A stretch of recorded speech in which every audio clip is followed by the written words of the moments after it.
As always, Ted, kick us off. Who do you have as your winner of the weekend? I thought about going with all the Tool fans out there. Oklahoma City was treated to perhaps the greatest concert experience ever on Saturday night. It was amazing. The band was great. The crowd was great. The venue was awesome. Could not have been better. But I went with Baker Mayfield. How about this? Late Pro Bowl invite gets the MVP. I didn't watch a whole lot of it. I saw some of the highlights. The touchdown to CD was cool. Made some really nice throws out there, but really, Baker's just got a ton of like good, positive momentum and energy behind him. It's feeding that, like, he builds off of this. Like, this is when Baker is at his best. I anticipate Baker having a booked off-season filming commercials, right? Right, like whenever he came out in the draft, because he's great on TV. It's been a while. I think he's going to be back on our TV sets come the fall. I hope he is because he's a tremendous actor. He is. I mean, He's he's really great. good.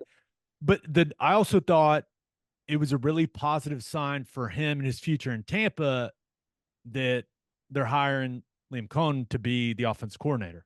Mm-hmm. Clearly, a relationship there for Baker. So I don't know what the contract's going to look like. I think it's gonna have a lot of zeros, or I know it's gonna have a lot of zeros, and it's gonna feel good for him to sign it. But you would anticipate that deal's coming relatively soon. I mean, he's in a good position to be their quarterback for the next several years, or at least that's how it feels to me. Yeah, I think you want to get that handled and out of the way to know what the purse looks like to go out in free agency. They also got to get Mike Evans, signed back up. But don't you have to imagine he's going to get like the Geno Smith contract with inflation adjusted? I will be surprised if it's anything less than 30 million a year. That's kind of where I see it in my head. And there were some reports, I forgot where they came from, but someone was saying maybe it's more like 40. Well, it depends how they view him. If they view him as like the new guy, like in the building, they're saying, "Hey, if we can build around him, this is our guy long term." Well, then it goes up quite a bit pretty quickly, Now, if it's like they view him as a transitional, let's see you go out there and earn that full, franchise quarterback type of contract, then I think it's similar to Geno Smith, just bumped up. What was it? Was this 25 or 27 and a half? 25. Something like that. 25. So I think like 30's got to be that number, of kind of where you start the conversation. Yeah, I think that's the floor of the negotiation if you're Baker and his reps. So we'll see what it looks like, but just happy for him, man. Bet on himself. Seems like it's going to work out. Took that team to the playoffs. I've said it a lot. I'll continue to say it. The National Football League is more fun when Baker Mayfield is playing well. Just is. Yeah, and the whole situation with the Browns, Baker, whenever you play like Baker, you develop some haters, right? It's just kind of how it is. You develop some haters. And with the whole situation and how it went down with the Browns, and I feel like the people that root for him, like the ratio of those people against the haters has grown massively. And he's got like a real nice groundswell of support behind him. Feels like he was one of the people that everyone was kind of rooting for in the playoffs. So, I mean, it's a good place to be for him. No doubt. All right, who is your loser of the weekend? I hate doing this. Now, let it be known that I'm not picking on OU men's hoops. I'll throw them in there as the winner after a win, but they got to be the loser after the UCF game on Saturday. Was not a great effort from them. They're capable of a lot better basketball than that. Hey, UCF, I understand. Nice basketball team and everything, but it really wasn't much of a game throughout. This is what my reaction was to watching that. Are are they good? I don't know. I I don't know because Not that team is not he that we here are saw. my notes from watching that game. No juice from them. Felt flat. Just felt flat. UCF just looked more athletic, looked more aggressive. OU struggled to get anything easy at all. And when they did get to the rim, it felt like they missed a lot of shots at the rim, turned it over way too much. And when they turned it over, UCF made them pay quite a bit. They really pushed the pace in those situations, and it didn't look like OU could keep up. UCF shot 10 more free throws than them, and it's because Sooners struggled to keep people in front of them, especially Sellers and Johnson. Other than, Dart Hard shot it well. He gave him nice production off the bench. Suarez did some good things, but McCollum was quiet. Jalen Moore was okay, but you need more from that guy. It just felt like UCF wanted it more, and they looked like they were just playing at a quicker pace. Yep. Yeah, it was not a good day for the starters. I mean, Godwin was 0 for 5 from the field. I mean, McCollum was 2 for 10, 0 for 5 from 3. Just, ice cold. And, I hope that win at K-State, which, was an ugly win. If your box score scan in the Kansas State win, you probably would say there's no way they won that game, but they did and did handily. You're right. It's because of some of the stagnation. I feel like at times there are no easy buckets, right? There's hard to get anything easy. And that's reflected whenever you see what, we were 20 of 54 as a team from the floor. I mean, that's not good. I mean, you're not going to win many basketball games shooting 37% field goal percentage. So they've got to find a way to use their athleticism better, to get out and run, to attack the rim a little bit more, and find a way to get some easy buckets, or it's just going to be a long, grinding, bad year from here on out, Yeah, it was a disappointing performance. And this is something Billy Donovan used to talk about all the time, and it's really stuck with me when he was the coach for the Thunder.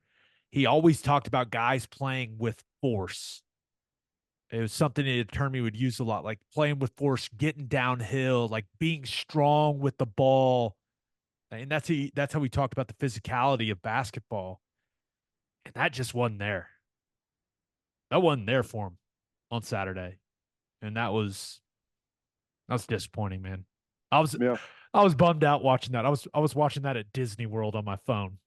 Just watching the Sooners struggle. And I text Stanford Steve. I said, "Will you tell the guys in gray to please hit a shot?" Yeah. It's frustrating. Again, it's like one of those things where you look at UCF and it's not like they killed it from 3.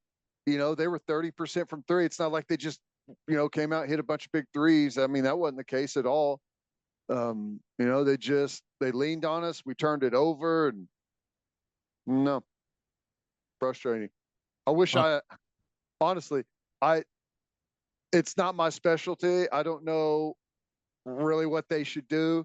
I just feel like it looks kind of stagnant, instead of like one of the things that we liked about this team early on is, my gosh, look how athletic they are. Look how well they run and finish.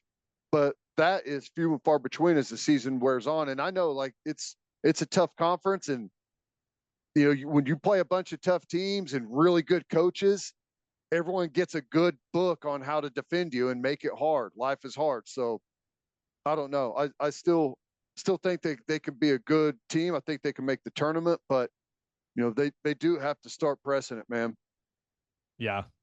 Going to fall out of the top 25. Just has not. It. We're all really, really excited early, and some of the excitement is worn off. But hey, I'm not giving up on them. Lot of season to be played, but there's no doubt they gotta get back on track a little bit. All right, let's finish up with my winner and loser. But first, attention business owners, you need Insurica in your life. Insurica is one of the country's largest insurance brokers with 30 offices throughout Oklahoma, Texas, and the Southwest. Insurica is able to customize programs by accessing the latest information from many insurance carriers. They compare and contrast coverage offerings and pricing and will design a cost-effective, comprehensive program to meet your business's specific needs. If your business partners with Insurica, you'll save huge amounts of money and take back control of your total cost of risk. If your business wants to be best in class, connect with Insurica at insurica.com. That's INSURICA.com. And head to opolisclothing.com for our podcast merchandise and the best OU gear out there. That's OPOLIS clothing.com. Use promo code TED, TED, for 10% off. That's opolisclothing.com. Use promo code TED for 10% off. Buttery soft and 10% off. For my winner of the weekend, thought about going with Doc Rivers. Just a hilarious situation. Got his first win as the Bucks head coach against the Mavs, and that somehow locked him into being the coach for the Eastern Conference All-Star team. And to his credit, he acknowledged how dumb it is. Here's the quote. That is ridiculously bad. It really is. He went on to say he's going to give Adrian Griffin the All-Star bonus, and I guess you get a ring if you're the coach of the All-Star game. He said he's going to give them both to Adrian Griffin. But he basically said, I want to go on vacation. The rest of my staff can go do this. But overall, it was a weird situation, but he handled it. He handled it well. That's funny. Yeah, well, it is weird. And I get it. It's like for some teams that end up there, and it's a nice little spotlight to have that. But, it's kind of like going to coach the Senior Bowl where the team that finishes dead last in the NFL gets to go coach, or is that's how they still do it, right? No, now they No, pick and choose like different guys from different teams. Yeah, they've changed it. Well, it's like this is like supposed to be a reward, and I bet most of the coaches are like, you know what, I'd happily hand that off to someone else instead of be working on the All-Star break. But he handled it well. You're right. But my winner of the weekend, Disneyland. My wife turned 31. Happy birthday, honey. Oh, happy birthday. And on Saturday, we were in California.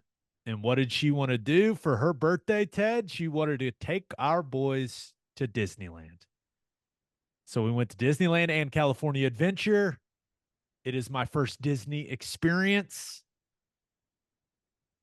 We wore custom matching sweatshirts. We were there for nearly 11 straight hours. According to my phone, I had nearly 17,000 steps at Disneyland. But my wife had a good time. Our son seemed to have a really, really good time.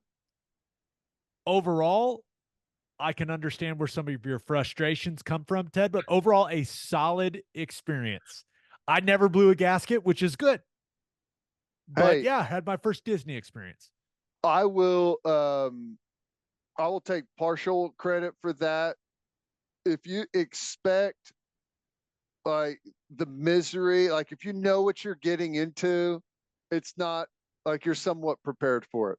Like I had dreaded it so long and built it up to be so horrible in my head that it only like 90% lived up to it. Not all the way. Yeah. No, I did have the expensive lunch you warned me about. And we ate at the area that was in between the two parks. And the burger was actually pretty good. It's like something tap room. It was good. It was a good burger. But there are a couple of observations I have. I simply do not understand adults that are there by themselves and riding the kids' rides by themselves. I do. I just, it's baffling to me. There are little kids waiting in line, and these adults are riding the rides by themselves. I, you're making kids wait, people. I just, I don't understand it. Maybe I will eventually. I just don't understand it. I know. I feel like it is. I feel like the ratio of adults to children is massively off. There, Yes. there's way more adults there than there are children. And it got way more crowded at night. I was there all day, okay? And it was way more crowded at night. I figured, oh, all the kids, it'll be way more crowded in the morning and the early afternoon. No, no, no. Way more crowded at night. Hmm. Strange. I do want to give a shout out, and I do have a picture for I am typically anti photographing another human in public.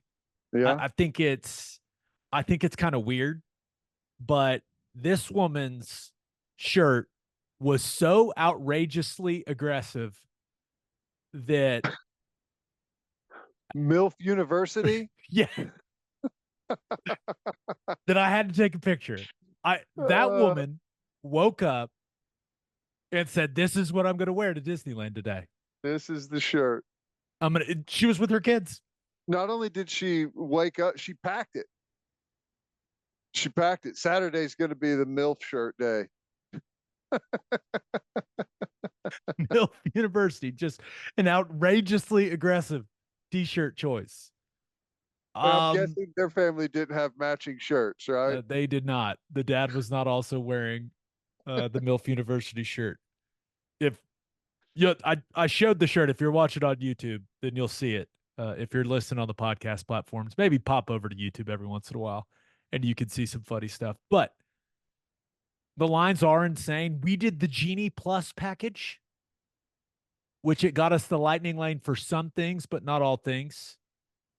Looked into the VIP experience. That is just insanely expensive. My goodness.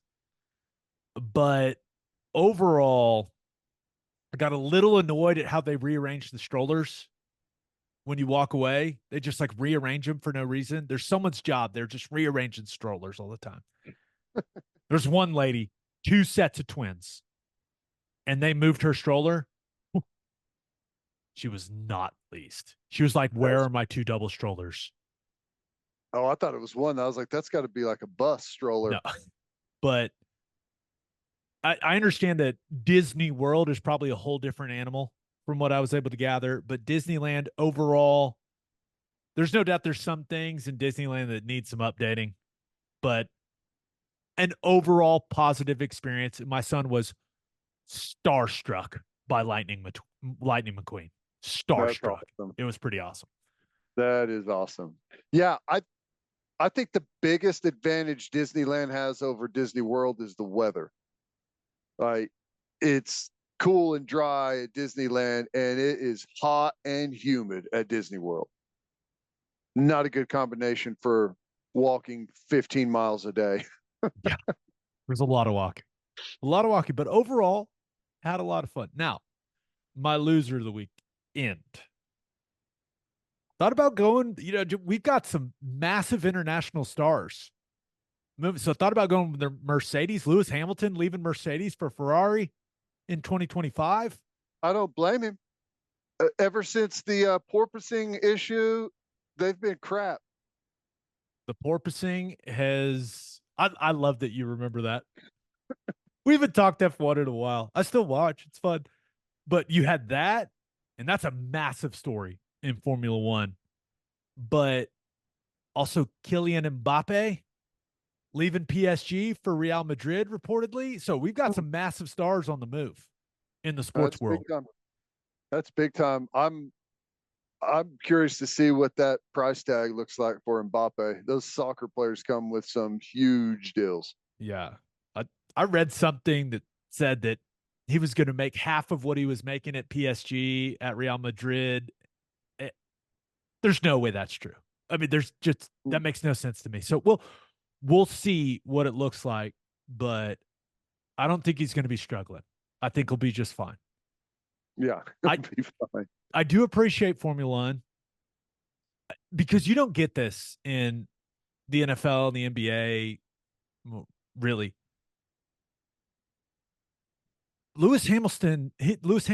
Hamilton still has to do another season with Mercedes with that entire team knowing that he's going to leave. Hmm.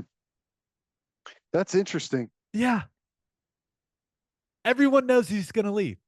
The guy has been the face of Awkward. the brand for a decade, and everyone knows he's leaving for Ferrari in 2025. But they still just have to show up to work and go, "All right, guys, let's do Huh. this."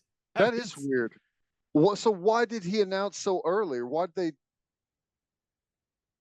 I don't know. like you can negotiate your free agent deal before you're a free agent? Yeah, Formula That's pretty One, cool. man. I will That's pretty say cool. he's going to sell a lot of Ferrari merch. Yeah. He's going to look Yeah. sweet in the red. Yep. But my loser of the weekend, the ACC and Big 12. Super League coming? Yep. They didn't use the word alliance, and they weren't about to open themselves up to those jokes. But if you missed it, the Big 10 and SEC are teaming up. They are calling it a joint advisory group. It'll be presidents, chancellors, athletic directors, and their purpose is to, quote, address the significant challenges facing college athletics. Now, Ted, there are no details on what this advisory group is going to actually do,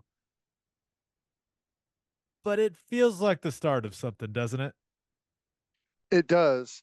Now, I'll admit, the first time I saw uh, an advisory group made up of presidents, chancellors, and ADs, with my PTSD from being in the Big 12 for so long, um, talk about stuff and do nothing. We'll just wait and cash our mailbox money from Oklahoma and Texas is what I've always got in the Big 12. So I have to kind of retrain myself that the Big 10 and the SEC, hopefully this is proactive to get stuff done, to start making some meaningful moves in a direction to get whatever guardrails they want, set things up however they want, and start to give a little bit of stability to what's happening out there and not just sit around and talk. But I got to admit, whenever I see it made up of presidents and chancellors, I don't feel great about it. Give me the people that are in the muck every single day. Tell me you formed an advisory group of the head coaches that are talking about it. That's to me the real meat and potatoes. Right. Now, the assumption is the ADs will talk to the coaches, and that's how all this thing, whatever's going to happen here, that's how it'll get shaped. But I did think it was interesting in Tony Petitti's statement. He mentioned the substantial investment in the NCAA that both conferences have. So I thought that the way that they phrased that was interesting. Now, I'm not sure that applies to college football and what the future of college football looks like. But for them to mention the NCAA and the substantial investment, I do think a lot of people think this whole thing's just going to get blown up. I think there's a role for the NCAA moving forward. I just don't think it's involved in college football.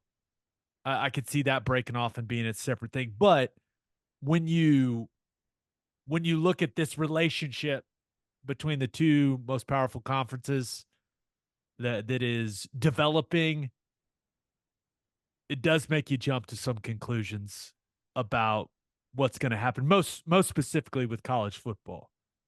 Could the Yeah. Big Ten and the SEC say, "Hey, we're now one big super league, and this is how we're going to treat it"? I don't think that's going to happen, but would it shock me? No, it wouldn't. But to have the two most powerful conferences now communicating on a regular basis and talking about the future of all these things, I think it's a good thing. I Yeah. think. Yeah, and I love the substantial investment in NCAA. It's basically like saying, you know, we funded this thing with a huge amount of money. Is it working in our interest right now whenever it comes to football? It's like, are we getting back out of that investment what we have, or is that even meaningful moving forward with the way that things look? Now, I think the NCAA is always going to have, a huge part in college athletics, but it may not in football. Two other things on this. I guess it's one overall thought. I can't decide if this is the SEC and the Big Ten saying we are teaming up, and it signals to everyone else, if you want to be a part of this, you know how to reach us. Basically saying we're creating this one big thing, and if you want to be part, is this an indirect signal by them to say, hey, the wheels are they're starting to turn, things are in motion? Yeah. I don't know, or is it them going, we're just better than the rest of you, and you're not part of the cool kid club? I can't decide which one it is. Maybe it's neither, but Well, here's the thing. It's Everyone has to remember this. It's not the Big Ten or the SEC. It's the networks. That's who's paying the money. That's what's driving the sport. And if I'm at a network, I'm talking to the conferences and saying, guys, we love carrying that Ohio State Michigan game. We hate putting all the money that it costs to broadcast it, produce it. We hate carrying the Rutgers Maryland game. We want more Ohio State Michigan. We want less Rutgers Maryland. So I think that is what this whirlwind is going to be. It's going to be a separation of who brings ratings and who doesn't, the haves and the have-nots. And I don't know where that line is going to be, but it's going to happen eventually. The big boy conference and then everyone else. this feels like the start of that, right? Mm-hmm. That's how it feels to me. Like, hey, things are starting to take shape, and I don't know what it's going to end up looking like. I don't know how long it's going to take ultimately, but for whatever reason, I think it's sooner rather than later. I don't know if it's 5 years, 3 years. I don't know, but the fact that the Big Ten and the SEC publicly announced this, I think it's a bit of a signal, especially to college football fans, that there are some conversation. Things are happening behind the scenes. And who knows when we'll find out what this thing ultimately looks like, but can't be thrilled if you're the Big 12 or the ACC right now. No, no, I don't know. College football usually takes forever for things to take place, but because of the way things have unfolded, I don't think this one's going to take that long.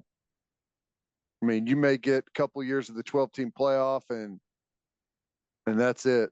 But I don't know. We'll see.